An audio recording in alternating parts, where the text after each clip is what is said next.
Welcome back, babes. And happy Saturday, babes. We hope you are spiraling responsibly this weekend.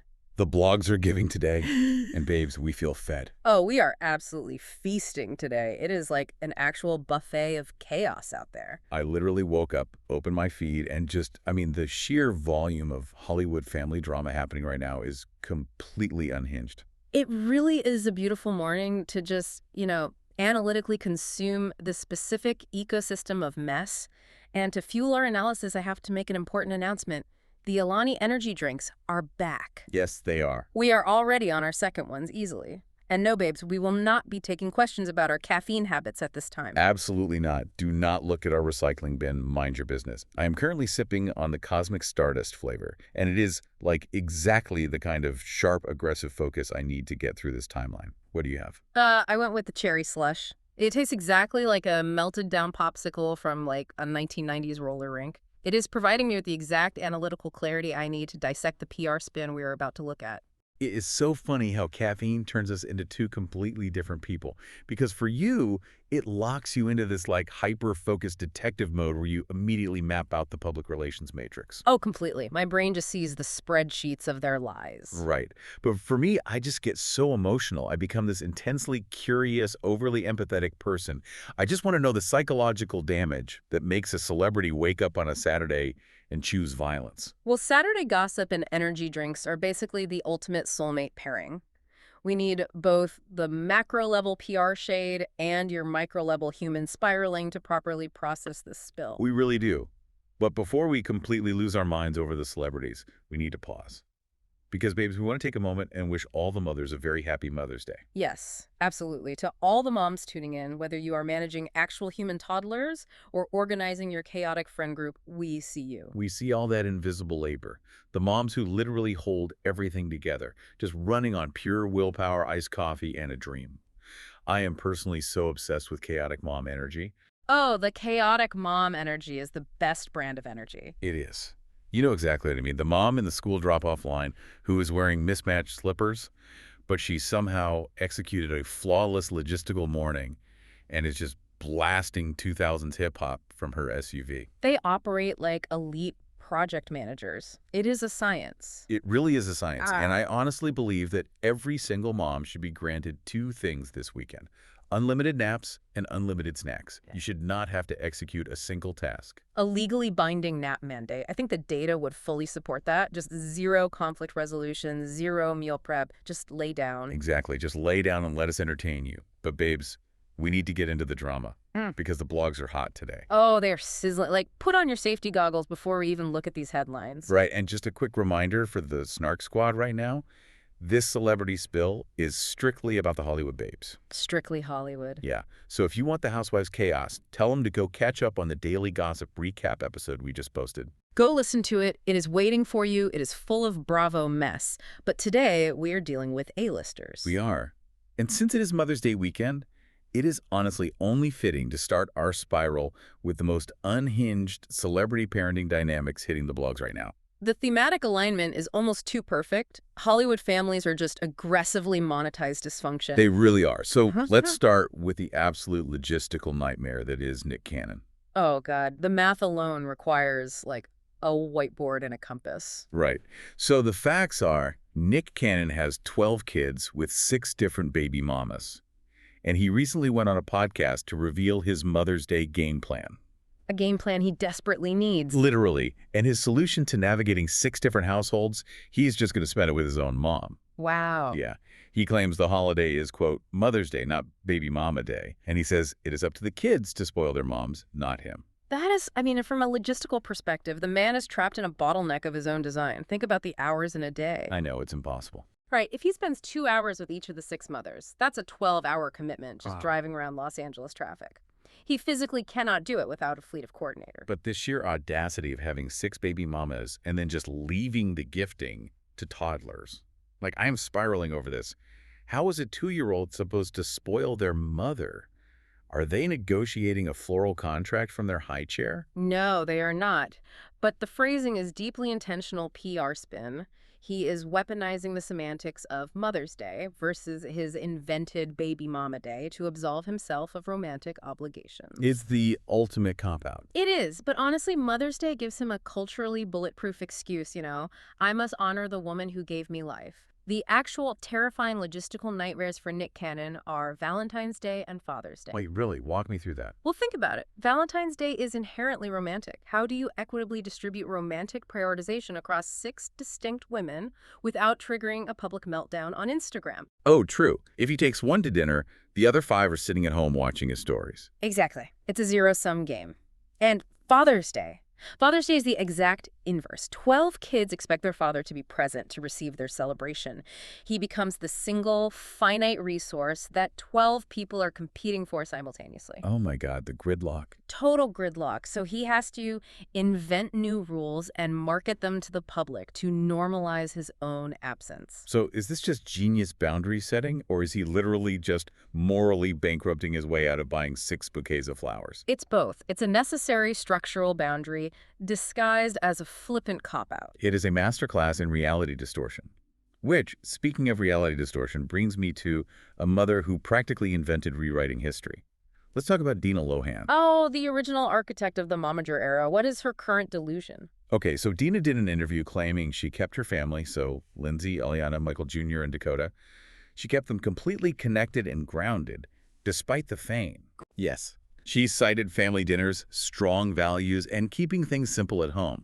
I literally gasped reading this. I need to process the juxtaposition of the word grounded with the historical record of the 2006 Lohan era. Right. I was romanticizing the chaotic 2000s tabloid era in my head, the velour tracksuits, the clubbing. Yeah. And she is acting like they were living on a farm churning butter. It is completely selective memory. She used the phrase, quote, balance of structure and freedom. Sure. Yes, from a woman who famously partied at the VIP tables with her A-list teenage daughter.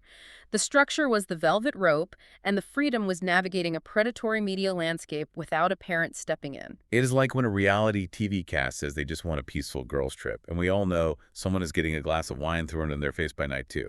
That is a perfect analogy. We all know the mess that actually happened. But she has to say this now because she is managing Eliana's career. She has to rebrand as the wise, grounded matriarch to get brand deals. Well, the audacity is impressive. But this dynamic of managing family trauma in the public eye brings us directly to the Spears family, because they just had a massive reunion. Oh, the quintessential case study in fractured family systems. What happened? So Jamie Lynn Spears' daughter, Maddie, who she had as a teen after she left Hollywood, Maddie just graduated high school in Louisiana. Wow, that makes me feel incredibly old. Same. But the photos from the graduation are so dense with drama. Grandpa Jamie Spears attended, and he was in a wheelchair. That is a profoundly striking visual. I mean, for over a decade, Jamie Spears was the architect of one of the most iron-fisted conservatorships in history. To see him physically diminished like that is a stark contrast. It really is a dark cloud over what should be a happy day. But the part that actually made me super emotional, Britney's eldest son, John Preston, flew out to Louisiana with a "Look Who's Graduated" sign. Oh, wow, he showed up for his cousin. Yes. And Britney was completely absent, which obviously is unsurprising after she called Jamie Lynn a total bitch in her memoir. But the fact that Sean Preston showed up, despite the sibling feud. It is a textbook example of how the next generation processes inherited family trauma. Right. He is choosing to break the cycle. He separated his mother's deeply valid trauma from his own relationship with Maddie. Which requires an immense amount of psychological differentiation, especially with Jamie Spears sitting right there in the audience.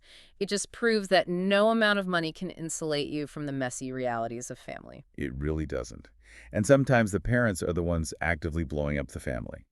Which perfectly transitions us to Hayden Panettiere and her mom. Oh, this story is a masterclass in absolute toxicity. Walk us through it. So Hayden is promoting her new memoir. And as part of it, she publicly came out as bisexual, saying Hollywood pressure kept her quiet for years. A completely standard, vulnerable PR rollout for a memoir. Exactly. But her estranged mom, Leslie Vogel, who is also her former manager, goes straight to the press. She wanted the Daily Mail to call the timing very interesting. To sabotage her own daughter's book launch. Yes, and she literally claimed she is bi-skeptical of Hayden because there is no historic proof. by skeptical. We need to unpack that phrase. The manipulation required to deploy that to a tabloid is staggering. Demanding historic proof of your daughter's sexuality, what does that even mean? A notarized list of encounters. It is abhorrent. Yeah. And to demand a receipt for someone's sexuality while they are finally trying to be authentic, it makes me so mad. Well, and Leslie was a Hollywood manager. She understands PR. She knows a memoir is designed for these revelations. Feigning shock over the timing is just disingenuous. It proves the exact point Hayden was making in the book. The oppressive Hollywood management infrastructure is exactly what she was trying to escape, and her mom just illustrated it perfectly. But family toxicity isn't just for former child stars. It goes all the way up to the actual literal monarchy. Oh, the royals. We have to remind the Snark squad to sprinkle the word allegedly over everything we were about to say. Because the royals are incredibly litigious. Allegedly. Highly allegedly. So there is a new biography claiming that Prince William, quote, terrifies King Charles with his great bellowing tantrums behind closed doors. A bellowing Prince William. Yes, staffers claim he has this huge booming voice. But what is so funny is that Charles himself allegedly has a Vesuvius temper and once tore a sink off a wall over a lost cufflink.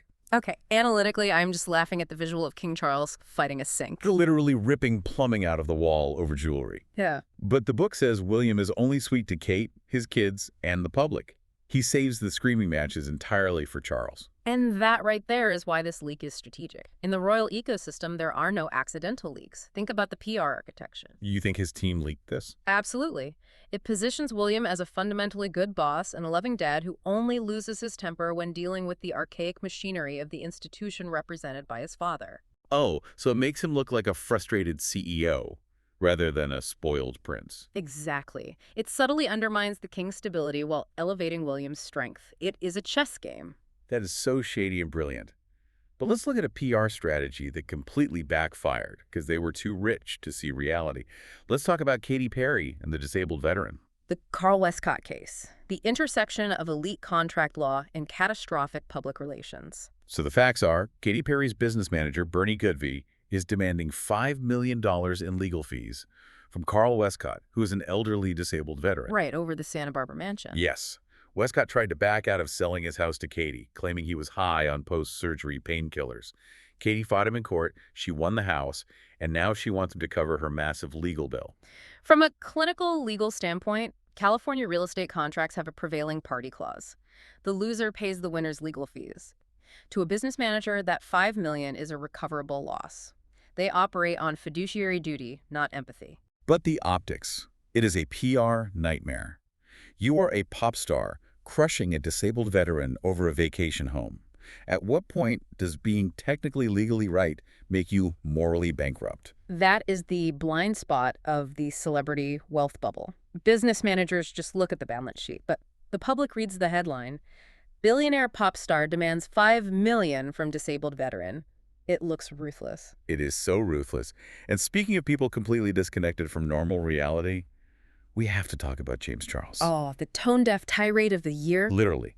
So James Charles blasted a laid-off Spirit Airlines employee who DM'd him asking for rent money. Right, because she had just lost her job. Yes, and he told her to go get a job. Yes. And was so offended because she didn't even follow his page. The audacity of getting offended that a desperate person didn't hit subscribe before begging for survival money. It is insane. He got massive backlash and then posted this vulnerable apology video admitting his beauty guru privilege made him out of touch. I appreciate the apology, but how do you even get to that point? It is audience capture inverted. His entire worldview is dictated by the algorithm. When he saw her message, his brain didn't see a human in crisis. He saw a transactional failure of brand loyalty. He genuinely thought his fans would agree with him. Like, why would I give money to a non-follower? It just shows how influencers completely lose touch with reality. They absolutely do.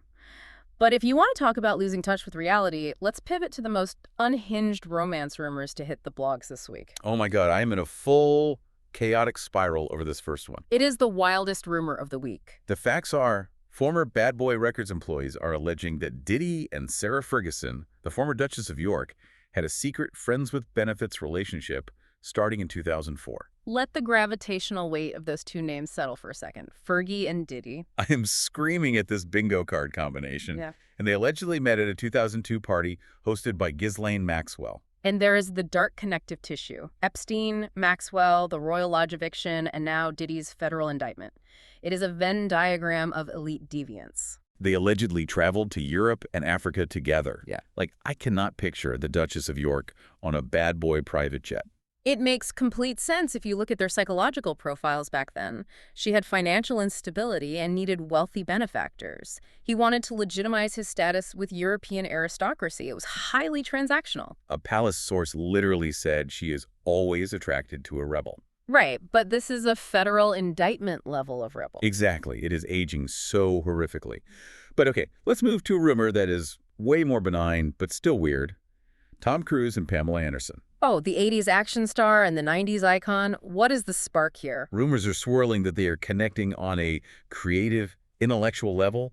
Tom reached out after watching her new film, The Last Showgirl, and sources say they bond over the pressures of fame because neither has to explain their weird lives to each other. I am highly skeptical of this as an actual romance, but they are both A-list survivors who have lived in an impenetrable bubble for 30 years. I am honestly romanticizing it. Pam is having this massive, beautiful renaissance right now, and Tom loves the spectacle. If they walked a red carpet together, the internet would shatter. It would be a masterstroke of nostalgia PR. It would soften his intense persona by associating him with her current era of vulnerability. It totally would. But let's look at a Hollywood relationship that actually worked out but has a massive age gap. Stanley Tucci just defended his marriage. Right, his 21-year age gap with Felicity Blunt. He is 65, she is 45. He lost his first wife to cancer in 2009 and thought he'd never remarry. He originally met Felicity at the Devil Wears Prada premiere and then reconnected at Emily Blunt and John Krasinski's wedding at George Clooney's house in Lake Como. It is the most aggressively sanitized, premium-tier meet-cute imaginable. George Clooney's villa. Right. But my question is, does the 21-year age gap get a pass just because he makes a great Negroni and it's a sweet grief recovery story? Yes. It is the halo effect. Hollywood normalizes these massive gaps when the aesthetic packaging aligns with our positive view of the person.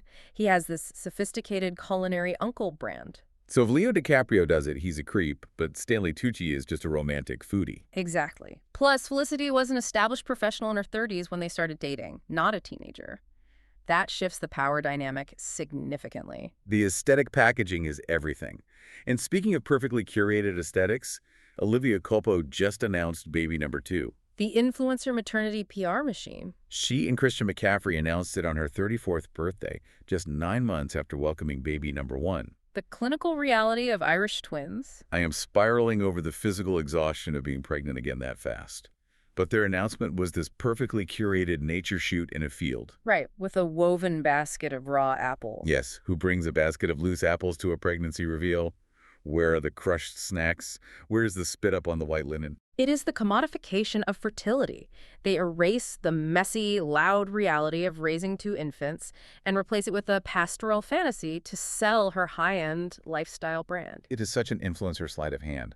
But let's shift from building a family to rebuilding a life, because we have some major personal wins to talk about. The architecture of a successful comeback. Start with Britney. Britney Spears is in her secret healing era, and I am fiercely protective of this. Following her DUI charge, she spent weeks off the grid doing voluntary rehab at Borden Cottage, a rural estate in Camden, Maine. Camden, Maine. That is incredibly strategic. I love it so much. She went to a freezing remote town to genuinely heal away from the LA paparazzi. She's doing clinical therapy, art therapy, and has strict probation. No unprescribed drugs, a chauffeur, and mandatory psychiatrist visits. I applaud the PR and legal strategy here. She is avoiding jail, playing by the rules, and actually getting holistic help. It completely neutralizes the tabloid narrative that she is spiraling. She is taking her power back. And speaking of taking power back and asserting dominance, Ilona Maher just had the funniest flex. The Olympic rugby star. I bow down to her influencer pivot. She is amazing. So she debunked the rumor that 10,000 condoms were quote-unquote used during the Winter Olympics. She revealed athletes just take them as souvenirs. Right, the classic Olympic Village intimacy myth. But her ultimate flex. She kept her expired Tokyo 2020 condoms, and she shows them to men she brings home to assert dominance and demand an Olympic performance. Absolute hysterics. The psychological warfare of that tactic is brilliant. I vow to adopt this exact energy.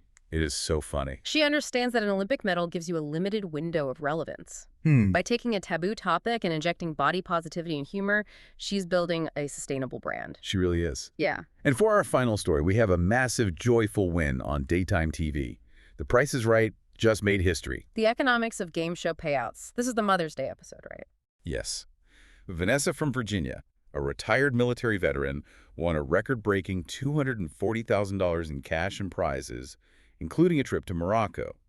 It is the largest single pricing game prize in the show's 54-year history. That is a staggering payout for a daytime budget, but it is a great palate cleanser for the network after the recent Bob Barker's Beauties allegations resurfaced. I am just so thrilled a veteran mom got the bag on Mother's Day weekend. She plans to spoil her mom with it. It shifts the SEO away from historical controversies and creates a perfectly shareable viral moment. Cynical, but brilliant. My brain is just absolutely buzzing from unpacking all of this chaos today. I think the caffeine is definitely contributing to the buzzing. The real question is whether cracking open a third Alani is a terrible medical decision. It is absolutely a terrible idea. Am I going to do it anyway so I can stay up all night scrolling gossip blogs? 100% yes. We are structurally committed to the mess. We have to monitor the fallout. We do. But Snark Squad, we want to hear from you. Which celebrity story shocked you the most today? Was it Fergie and Diddy? Because I am still not over that. We also need to know your go-to energy drink flavor because we are taking recommendations. Yes, tell us what you're drinking and let us know what celebrity chaos you want us to cover on the next spill. The cultural landscape shifts rapidly, so assign us your desired topics. And please remember to like, comment, subscribe, and send your own messy stories into the DMs. We love reading them. Thank you for spending part of your weekend in the mess with us. But it does leave you with something to think about. As we demand more authenticity from these celebrities, are we, the audience, actually just enabling the toxic PR machine we complain about? A fascinating question for the Snark Squad to mull over. Stay nosy, stay caffeinated, and we will see you on the Snark side.